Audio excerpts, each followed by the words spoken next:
নমস্কার, হারানো আসরের আরও একটি নতুন গল্পে আপনাকে স্বাগত। আমরা আজকে আবারও একটি হাসির গল্প নিয়ে হাজির হয়েছি। এই কাহিনী জয়দেব ও মহিমাময়ের অল্প বয়সের। তখনও তারা মদ্যপ হিসাবে এত বিখ্যাত হয়নি। সন্ধেবেলা হাজরার মোড়ে আমাদের একটা আড্ডা ছিল। সেখানে প্রতি সন্ধ্যায় এদিক ওদিক থেকে মদ খেয়ে এসে ঝামেলা বাঁধাত। তখন তাদের নবীন যৌবন। তাদের দুজনেরই মাথায় ঢুকে গিয়েছিল যে ছবি আঁকা, ছবি এঁকে নাম করা সবচেয়ে সহজ, এবং তার আনুষঙ্গিক হিসেবে প্রয়োজন রং, তুলি, ক্যানভাস এবং মদ্যপান। মহিমা একটু বেশি, জয় একটু কম, কিন্তু দুজনেই অতিমাত্রায় আধুনিক।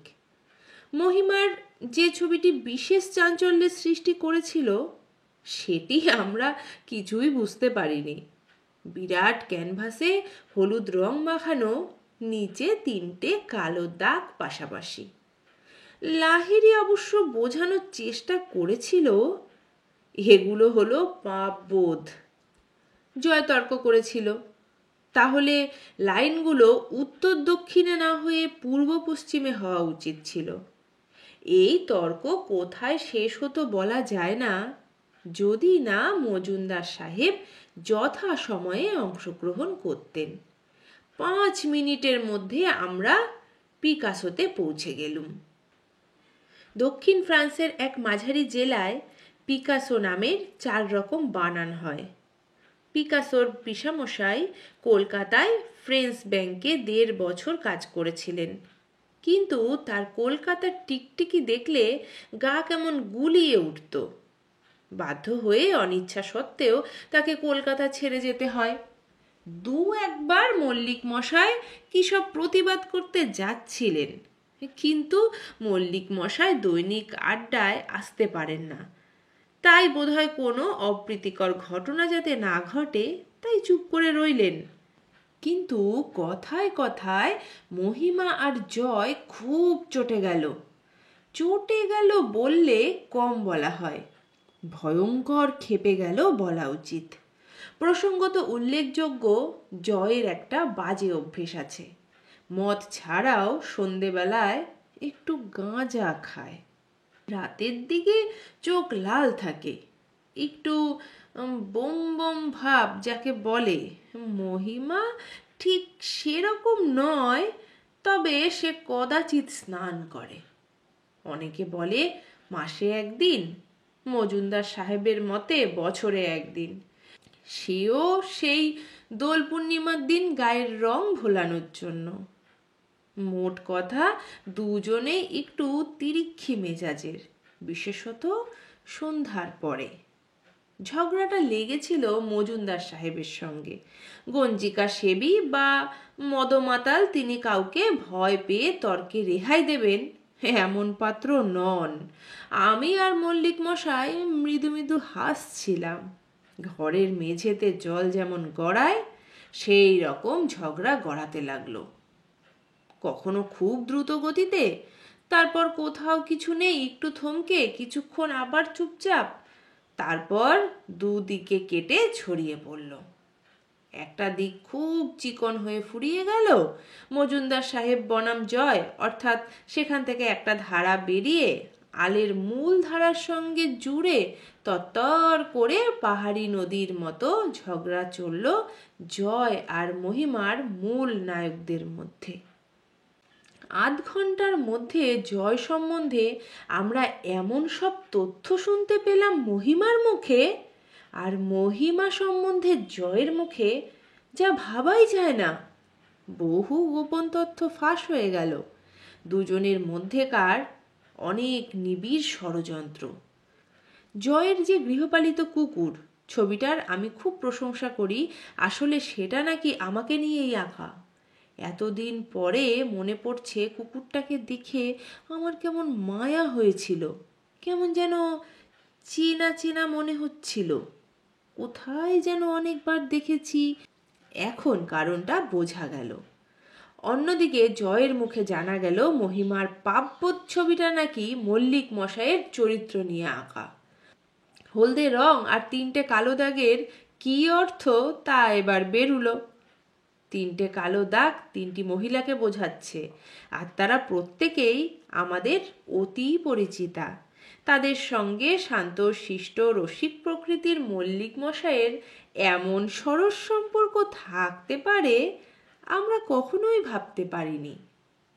জয় এবং মহিমা ক্রমশ গোপনতর তথ্য ফাঁসের দিকে উৎসাহ দেখাতে লাগলো। জয় কেন প্রত্যেক দিন রাত্রি 11টায় বসুশ্রী সিনেমার উল্টো দিকের ফুটপাতে দাঁড়িয়ে থাকে, তার মেজ মামা কি এক কুখ্যাত মামলায় 6 বছর জেল খেটেছে, তার ছোট বোন কেন প্রত্যেক সপ্তাহে বিরাটি যায়, সব জানাজানি হয়ে গেল। আর মহিমাই বা কি করে প্রাইজ পেয়েছিল, মহিমার পায়ে যে শৌখিন লেডিস চপ্পল রয়েছে তার মালিকান যে কে সেটাও আমাদের জানতে হলো। ইতিমধ্যে চৌমাথায় আমাদের চারিদিকে ভিড় জমতে আরম্ভ করেছে। ঝগড়ার সুযোগে একটা ভিখারি বেশ 2 পয়সা কামানোর চেষ্টা করতে লাগলো। ঝগড়া করতে করতেই জয়দেব আর মহিমাময় মিনিট 15-র জন্য হাজরা পার্কের পেছন দিকে চলে গেল। তখনও হাজরা পার্ক পাতাল রেলের গুদাম হয়নি। রাত 8টার পর উত্তর দিকটা একটা মুক্ত বায়ু খাবারখানা হয়ে যেত। চেঁচামেচি করে গলা শুকিয়ে গিয়েছিল, একটু গলা ভিজিয়ে তারা আবার ফিরে এলো। ধীরে ধীরে রাত অনেক হয়ে গেল, কিন্তু দুজনের মধ্যে হাজার চেষ্টা করেও ঝগড়া থামানো গেল না। আমরা তাদের পরিত্যাগ করতে বাধ্য হলুম। ততক্ষণে দর্শকের ভিড় আবার বেশ বেড়ে গেছে। একটা অকর্মা গোছের ট্রাফিক পুলিশ ভাঙা বাংলায় কয়েকবার "ক্যা হোতা হ্যায়, রাত 12 বাজ গিয়া" ইত্যাদি জানান দিয়ে দিয়ে অবশেষে উল্টো দিকের ফুটপাতে দাঁড়িয়ে রাস্তায় লাঠি ঠুকতে লাগলো। আমি আর মল্লিক মশাই রাত 12টায় ঝগড়া দেখবার জন্য এত লোক কোথা থেকে জড়ো হয় এই বিষয়ে আলোচনা করতে করতে বাড়ির দিকে পা বাড়ালাম। শুধু মজুমদার সাহেবই রয়ে গেলেন। কোনো দিন কোনো কলহই তিনি অর্ধ সমাপ্ত রেখে যাননি। আজও তার কোনো ব্যতিক্রম হলো না। আমরা যেতে যেতে পেছনে ফিরে দেখলাম মজুমদার সাহেব চৌমাথার পাশের রেলিংয়ের ওপর বসে নির্বিকার সিগারেট টানছেন। নিচে ভিড়ের মধ্যে মহিমা আর জয়কে দেখা গেল না, কিন্তু তাদের উচ্চ অশ্রাব্য কণ্ঠস্বর বহু দূর পর্যন্ত আমাদের কর্ণগোচর হতে লাগলো। পরদিন নরম হাতের কড়া নাড়ায় ঘুম ভাঙল 5:30টায়। একটু বিরক্ত হয়ে দরজা খুলেছিলাম। 4 ঘন্টাও ভালো করে ঘুমাইনি। খুলে দেখি মজুমদার গৃহিণী, অসম্ভূত অলকদাম, নিশি জাগরণে লোহিতালোচনা, প্রায় বাড়ির পোশাকে বাইরে চলে এসেছেন, এই আমার বাড়ি পর্যন্ত। মজুমদার গৃহিণী নিজের বাড়ি থেকে 11 মাইল দূরের এক মেয়ে কলেজের মর্নিং সেকশনে পড়ান। প্রতিদিন শেষ রাত্রিতে গৃহত্যাগ করেন। সুতরাং এই ভোর 5:30টা যে আমার মধ্যরাত্রি, এতটা তিনি বোধহয় পূর্বে অনুমান করতে পারেননি। সমস্ত বিরক্তি ঢেকে আমি এগিয়ে গিয়ে বললাম, কি সৌভাগ্য প্রভাতে উঠিয়া ও মুখ, আসুন আসুন। ততক্ষণে বুঝতে পেরেছি মজুমদার সাহেব কাল রাত্রে ঘরে ফেরেননি। কিঞ্চিত শঙ্কা, কিঞ্চিত লজ্জা ও বোধহয় মৃদু হাসির সঙ্গে মিশিয়ে একটা মোটামুটি সুসেব্য মিশ্রণ তৈরি করলেন মজুমদার গৃহিণী। আপনার বন্ধু কাল রাত্রে আপনার এখানে ছিলেন না? আমি আমতা আমতা করে উত্তর দিতে যাচ্ছি, এমন সময় প্রায় উদ্ভ্রান্তের মতো মজুমদার সাহেব ঘরে ঢুকলেন। ঢুকেই কাল রাত্রে গৃহে অনুপস্থিতির জন্য বিন্দুমাত্র লজ্জিত না হয়ে উল্টে গৃহিণীকে ধরলেন। তুমি এই 7 সকালে বাড়িতে তালা দিয়ে বেরিয়ে পড়েছ, আমি রাস্তায় দাঁড়িয়ে? আমার কয়েক মাস আগের এক শীতের রাত্রির কথা মনে পড়ল। মজুমদার সাহেব যেদিন বাড়ির চাবি পকেটে করে আমার গৃহে রাত্রে থেকে গিয়েছিলেন, সেদিন মজুমদার গৃহিণী কি করেছিলেন? কিন্তু আজ একটা দাম্পত্য কলহ প্রায় আমার ঘরের মধ্যেই লেগে গেল। আমি মধ্যে পড়ে মজুমদার গৃহিণীকে বিরত করতে চেষ্টা করলুম। চাকরটা আবার নিরুদ্দেশ। সকালবেলায় বাড়িতে অতিথি এসছে, একটু চা খান, কেতলি স্টোভ সবই তো কোথায় আছে জানেন, দয়া করে একটু করে নিন। এইসব মুহূর্তে মজুমদার সাহেবের পত্নী প্রেম দেখবার মতো। আমার স্ত্রী কেন আপনার বাড়িতে চা করবে? ভদ্রতা করতে হয়, নিজে করে খাওয়ান। আমি আজকাল এসব কথায় অপমানিত হই না, চুপ করে রইলাম। মজুমদার গৃহিণী উঠে পাশের ঘরে চা করতে গেলেন। আমি মজুমদার সাহেবকে গতকালের ঘটনা জিজ্ঞাসা করলুম। কিছুক্ষণ ফোঁস করে তারপর তিনি মুখ খুললেন, বিস্তৃত বিবরণ দিলেন সমস্ত ঘটনার। মজুমদার সাহেবের কথা শুনতে শুনতে এতক্ষণে লক্ষ্য করে দেখলাম ওর শরীরের উপর দিয়ে গতকাল রাত্রে যেন দুর্দান্ত তাণ্ডব বয়ে গেছে। ধুতির কোঁচা শতছিন্ন, কানের নিচে রক্তবর্ণ আঘাতের চিহ্ন, বা হাতে দুটো আঙুলে রক্তমাখা ন্যাকড়ার ফালি জড়ানো। রাত 1টার পর জয় আর মহিমা দুজনেই যেন ক্ষিপ্ত হয়ে যায়। তখন আর মুখে মুখে নয়, হাতে হাতে। বিটের জমাদারের মুখ চেনা ছিল মজুমদারের, তাই থানা পুলিশ হয়নি। 2 বার যুদ্ধবিরতি ঘোষণা করতে মজুমদার সাহেব আহত হয়েছেন। একবার মহিমা ধাক্কা দিয়ে পার্কের রেলিংয়ে ফেলে দেয়, পরের বার রাস্তায় এক পাগলা ভিখারির গায়ে। সেই পাগলা ভিখারিকে আমরা সবাই চিনি, নিরীহ ঠান্ডা মেজাজের, কিন্তু হঠাৎ আচমকা ঘুম ভেঙে যাওয়ায় সে লাফিয়ে উঠে রাস্তা থেকে একটা ভাঙা বাঁশের টুকরো কুড়িয়ে 3 জনকেই বেধড়ক আক্রমণ করে। এতেই অবশ্য গোলমালের ফয়সলা হয়ে যায়। সেটা রাত 3টের সময়। তারপর এত রাত্রে আমাকে আর বিরক্ত করবেন না স্থির করে মজুমদার একা পায়ে হেঁটে আহত ক্লান্ত অবস্থায় বাড়ি পৌঁছে দেখেন দুয়ার বন্ধ। কই, চা হতে এত দেরি হচ্ছে কেন? মজুমদার সাহেব চিৎকার করে স্ত্রীকে তাগাদা দিলেন। সঙ্গে সঙ্গে সিঁড়ির নিচে শোনা গেল, 2 কাপ বেশি। যেন কিছুই হয়নি। এই রকম হাসি মুখে কাল রাত্রে 2 প্রতিদ্বন্দ্বী ঘরে ঢুকলেন, পরস্পরের কাঁধে হাত দিয়ে, যেন গলায় গলায় ভাব। জয়দেব আর মহিমাময় এলো। জয়ের পায়ের দিকের ধুতি প্রায় 3/4 অন্তর্হিত, কাঁধের জামার কলার বলতেও প্রায় কিছুই নেই। কলারের নিচে পিঠের দিকে আধা আধিভাবে ছেঁড়া একটা ফালি তেকোনা নিশানের মতন উঠছে। মহিমার তেমন মারাত্মক নয়, তার হাওয়াই শার্টের একটা হাতায় যা শুধু নেই, আর খালি পা। তাছাড়া দুজনেই ক্রমাগত চোখ পিটপিট করছে, দুজনেই চশমাধারী, কিন্তু আজ কারোর চোখে চশমা নেই। উভয়েই উদ্ভ্রান্ত দর্শন। কাল রাত্রির ঘটনায় দুজনেই যথেষ্ট লজ্জিত। ব্যাপারটা একেবারেই যে ছেলে মানুষই হয়ে গেছে এটা প্রায় আমরা একমত হলুম, মজুমদার সাহেব বাদে। মজুমদার সাহেব ওই ঘটনার মধ্যে শুভ্র চৈতন্য এবং মহৎ আত্মাভিমান বোধের আদর্শ আবিষ্কার করেছিলেন। সমস্ত বিষয় অনুধাবন করতে শ্রীমতী মজুমদারের বোধহয় একটু সময় লাগলো।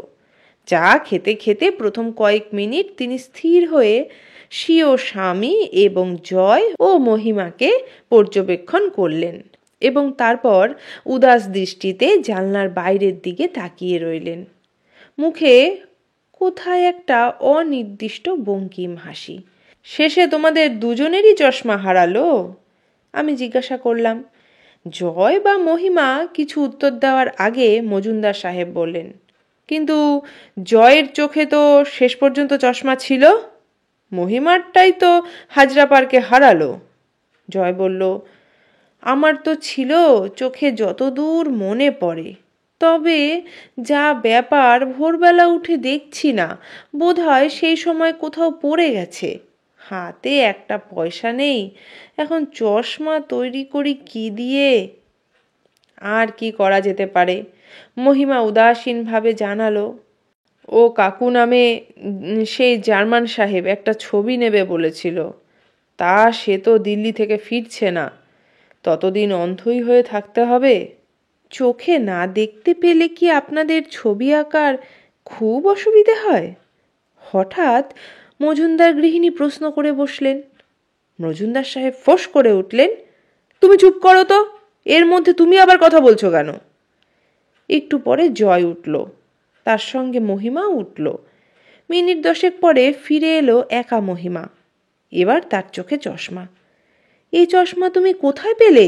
মজুমদার সাহেব লাফিয়ে উঠলেন। মহিমা মৃদু হেসে বলল, আমার পকেটে ছিল, সিগারেট বের করতে গিয়ে দেখি রয়ে গেছে। কিন্তু এ চশমা তো তোমার নয়, মজুমদার সাহেব বললেন। মহিমা কেমন আমতা আমতা করতে লাগলো, কিন্তু এটা তো আমারই বলে মনে হচ্ছে। অসম্ভব, মজুমদার সাহেবের সাফ জবাব। তোমার চশমা কালো মোটা ফ্রেমের, আমার সঙ্গে গিয়ে কিনেছিলে, এটা জয়ের।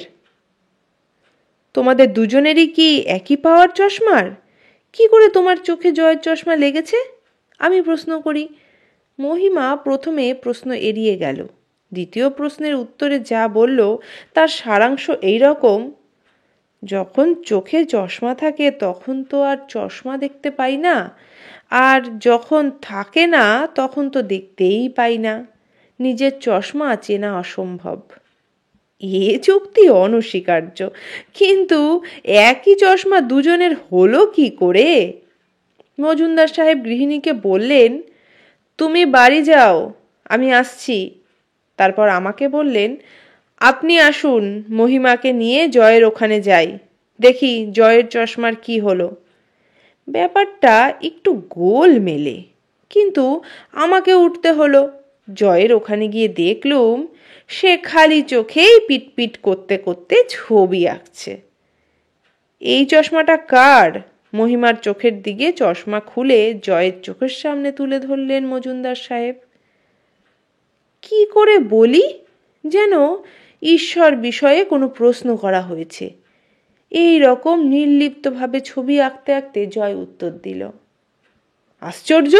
মজুমদার সাহেব ভীষণ বিরক্তির সঙ্গে হাতের চশমাটা জানলা দিয়ে 3 তলার বাইরে আকাশের দিকে ছুঁড়ে দিলেন। তোমার খালি চোখে কোনো অসুবিধাই হচ্ছে না, আর এর অন্যের চশমা দিয়েও কোনো অসুবিধাই হচ্ছে না। যত সব বুজরুকি! এরপর যদি কারোর চোখে চশমা দেখি, চোখ গেলে দেব। মজুমদার সাহেব আমাকে নিয়ে গজগজ করতে করতে বেরিয়ে এলেন। তারপর থেকে জয় আর মহিমা কারোর চোখেই চশমা নেই।